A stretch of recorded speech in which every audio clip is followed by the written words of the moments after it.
There's a knock on the door, and the stranger on the other side has an urgent message. That my Jeep was up for a recall, safety issue with the airbag. When it happened to Debonique Sadler in February, she wasn't totally buying it. Who comes out to your house to do this kind of stuff? She still made an appointment for a technician to come to her house and fix the recalled airbag on her 2008 Wrangler. Sadler says the visitor told her she didn't even need to be home, as long as the door was unlocked. But when her husband called the dealership in Delray, that call did not come from us. We would not do anything like that. And that's when we called you guys and said, can y'all investigate? We were there when the technician showed up to replace the recalled airbag inflator, part in hand. This is above board, and everything's 100%. Gina Crouch represents Stellantis, the company that owns Jeep, Chrysler, Dodge, and other automotive brands. The reason we're sitting here is because somebody called us and thought they were being scammed.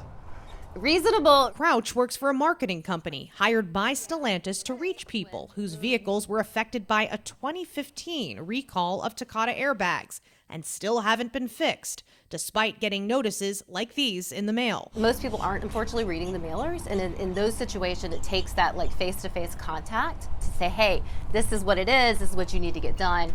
So yeah, it's a little unusual. The issue, Crouch explains, is an urgent one. She says the airbag inflator is prone to explode and send shrapnel flying. If you were in a head-on collision that caused the regular force to cause the airbag to come out, instead of it just protecting you, it would kill you or it fatally or injure you. The recall impacted 19 vehicle manufacturers, accounting for 34 million vehicles in the United States. That's the largest and most complex safety recall in history, according to the National Highway Traffic Safety Administration.